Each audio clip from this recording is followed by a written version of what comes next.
Hello, hello, hello! Rainbow Heart Freedom Eagle here with BaronRainbow.com. Unintended Psychic Attack.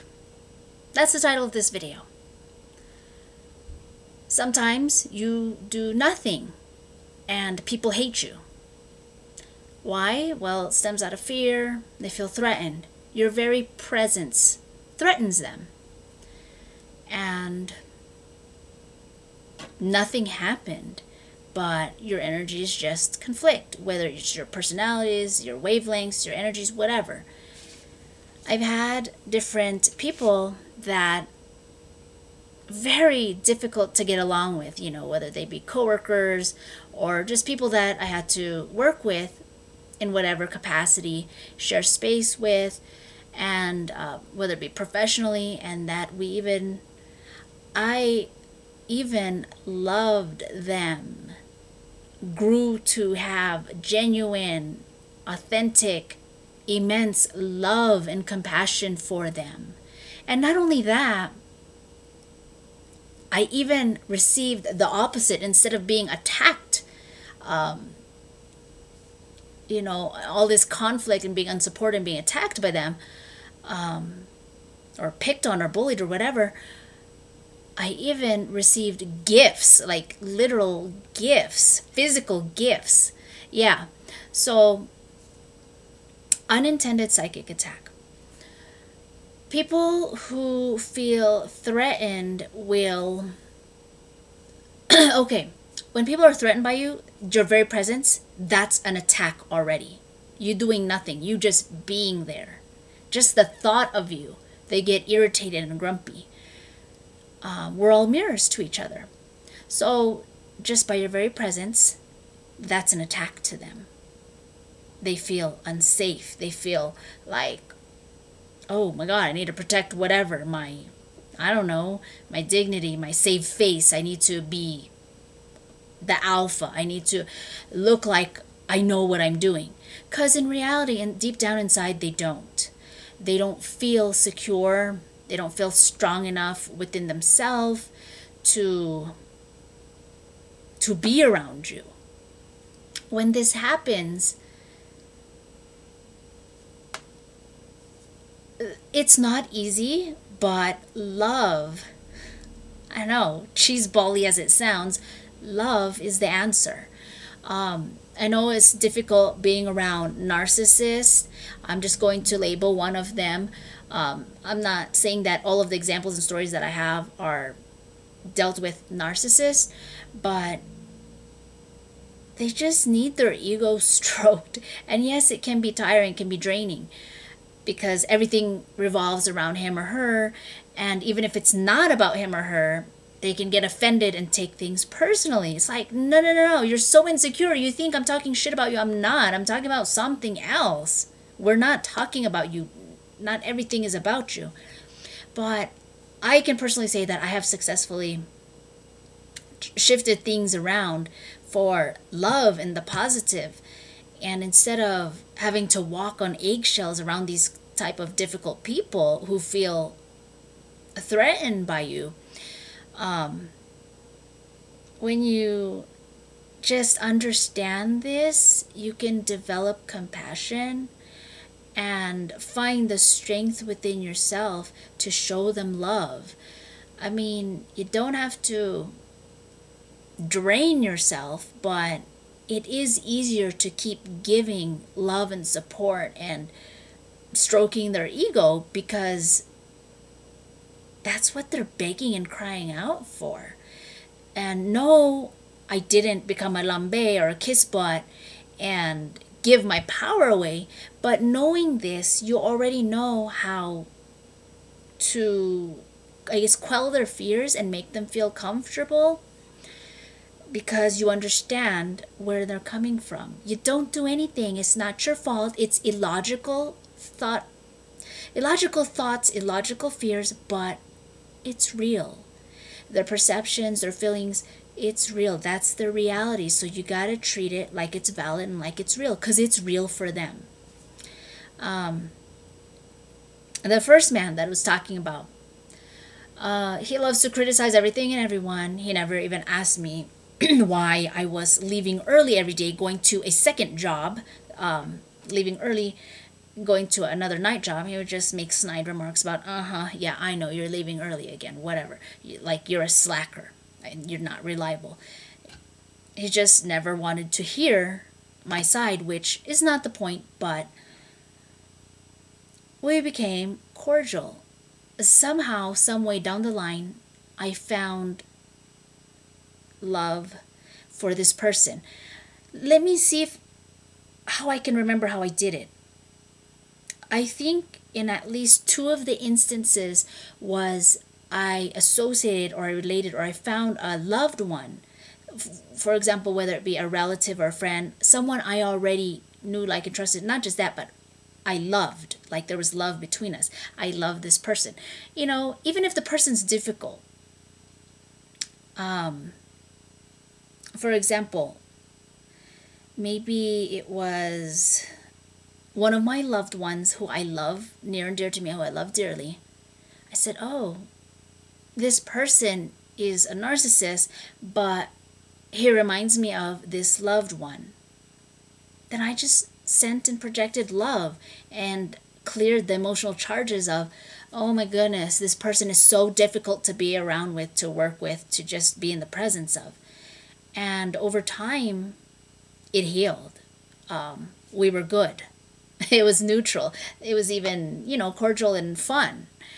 I didn't change the person.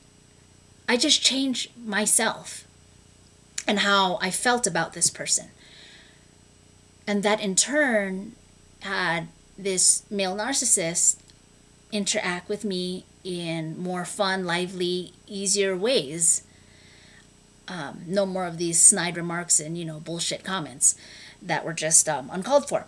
Anyways, that was the first one. The second one is, let's see, who do I go with next? The second one is someone wanted to always pinpoint and control me. And the thing was, she wouldn't do this with other people that kissed her butt. And I never kiss people's butts, even though other people like to think, oh, hard work. Yeah, no one does hard work. People just get what they receive and get what they get because they kiss ass. Well, I didn't do that. I never did that, which is probably why this lady didn't like me, because she would let a lot of people slide who kissed her ass, which I never wanted to and never will, and I just won't. That's just not how I am. I'm all about empowerment and being balanced, having balanced, responsible empowerment, and having it the best and highest good concern for all involved. So I'm remembering, how did I heal this? Anyways, this is a story where this woman gave me gifts, lots of gifts. She was clearing her house and she chose me to give some of these brand new gifts to me. I was very honored, especially that, the relationship we had. She was in so much fear that to make herself feel bigger or in control, she would just keep nitpicking at me and, find every little single thing to criticize, like not let anything go by her radar. And the slackers, okay, because they kissed her butt, it was okay, because they gave her their power away to her. But like I said, that ain't my style. So how did I do this? Well, anyways, it revolves again around love. And what did I relate to it? Anyways, that's the results. So I feel happy that we had some sort of closure, like we became neutral instead of this walking around on eggshells and having fear between each other. I think it started with, I understood that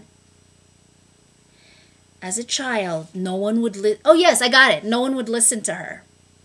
So she doesn't like to listen to anyone else, even as a middle-aged and older adult. So that's how she gets her power, by snubbing people and just, dismissing them, not wanting to listen to them, just basically not giving anyone what they want, because growing up and still as an adult in the current days, she felt like no one would listen to her and no one would give her what she wanted and needed. She felt like she never got her needs and wants met, so that's why she treated a lot of people, including me, but not just me, other people the same way. And once I figured this out, once this was revealed to me, I said, oh my goodness, I shouldn't take it personally. She's just projecting back. People treat her this way, so she treats other people this way. Once I understood that, again, the common theme, I generated compassion, which is, compassion and love. I generated compassion towards her, and that's when things started to change between us. And before she left, she gave me a bunch of gifts. So, this is how, what's the title of this video again? These are examples of how to deal with people who are difficult. They could be needy, narcissistic, whatever. They just have these blockages, these challenges, that it's difficult to work with them because they have certain needs or wounds that haven't been healed, haven't been met, and so they don't like anyone else who's more empowered around them or outshining them. They feel threatened. I think the title of this video was Unintentional Psychic Attack. Yeah, your very presence is an attack on their self-worth. Okay, another example. An animal had the same personality as one of my friends that was very difficult to get along with. Let's just say high maintenance drama queen princess. So because I loved one of my pets so much, and I reflected that love because she was such a princess. She had the energy, the archetype, the look, everything. My pet was a princess. So I transferred this love onto this friend who is also such a, oh my goodness, she was so draining. She thinks she doesn't do anything wrong, but it's just draining being with her. No, I don't hang out with her anymore. So she thinks she did something wrong. No, she didn't do anything wrong. It's just, it's not an alignment for me to be hanging out with draining people. So I sent her away with love and light, but it's not a match for her to be in my space anymore. So I let her go. But before I did, I had genuine love for her and compassion because I related, I transferred it. Someone that I already loved, my loved one, was my pet. And I found it in her.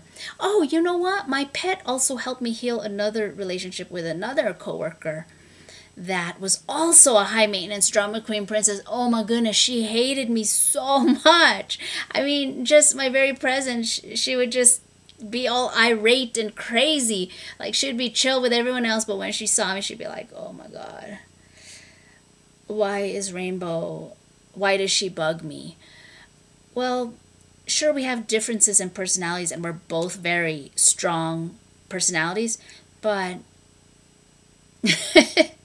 this pet who I no longer have, she's resting in peace, had the same personality as this coworker, and I transferred that to my coworker, and I actually had love for her. All the people at the job were like, oh my god, how come they're getting along? Oh, they're not killing each other, because she would always complain to everyone and just, it was always a big deal every day. Oh my god, why is she doing this way? I have to do it this way. And, we're both very strong personalities that we had to mostly be apart, but find middle grounds when we were working together, because we had different leadership styles. And to this day, I still have love for her. I'll see her family and be like, hey, tell your mom I say hello. Tell your mom I miss her. And I'm not faking it. I'm not going to say it if I don't mean it. I actually do have love for her still.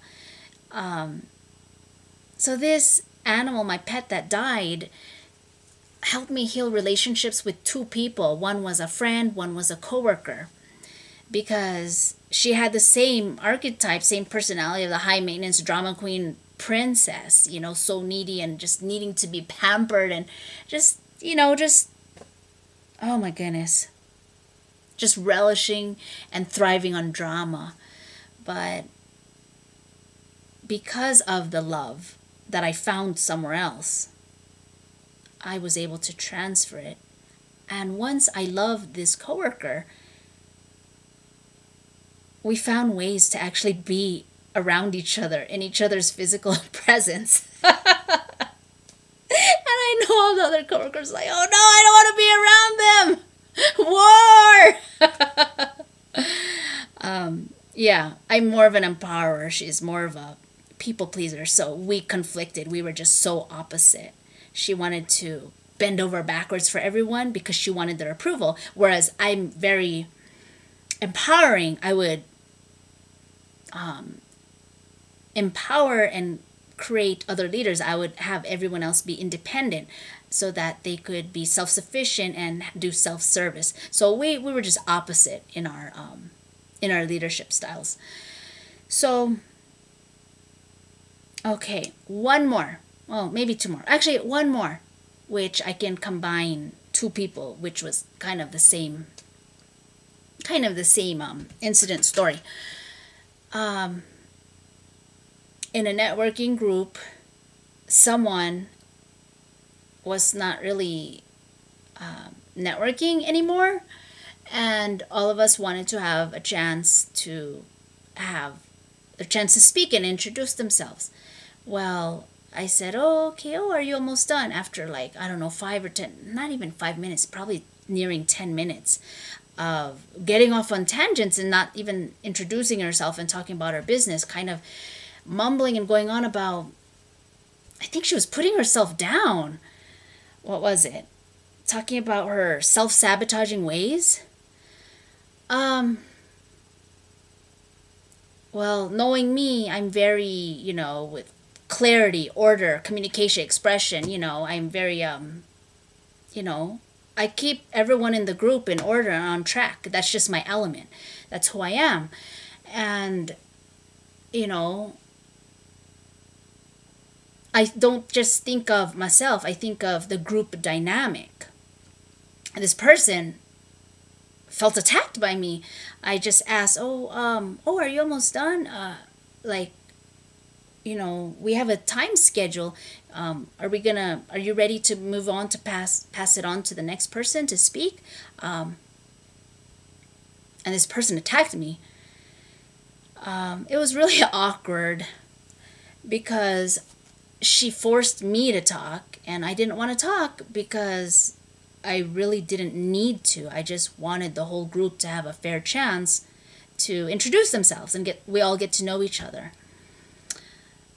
No one else was speaking up, so I did. It was really awkward, to tell you the truth.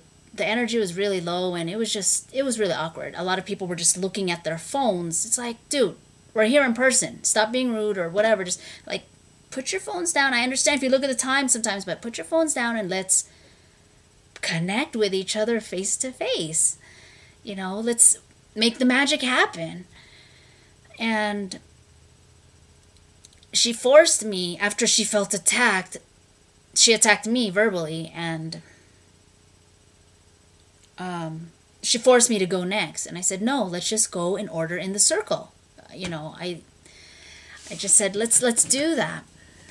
And she's like, well, obviously you're in such a hurry. You need to leave. You need to be the first one to talk. I'm like, no, I'm not. I can wait. Really, I can wait. I was all chill about it. So we did go around in a circle, and at the end, she apologized to me, which either way, whatever. And she said, the reason why I snapped at you, Rainbow, is because I was intimidated by you. You're all here, all prepared and organized. You know what to say, you know what to do. And I feel like, basically, she said, I feel like a loser. That's why she was just kind of saying random, talking out her ass and saying all this stuff that didn't even pertain to the networking group, talking about her self-sabotage. So she did apologize to me, and, I said, oh, yeah, that's fine, whatever. But why am I bringing this up? Because the title of this video is Unintentional Psychic Attack. People feel attacked just by your presence.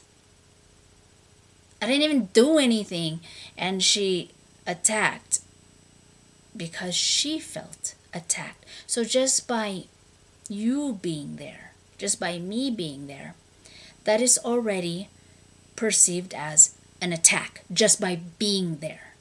Doing nothing, just by being. People already take that as an attack. I've had this with other people, and, whatever. It is what it is.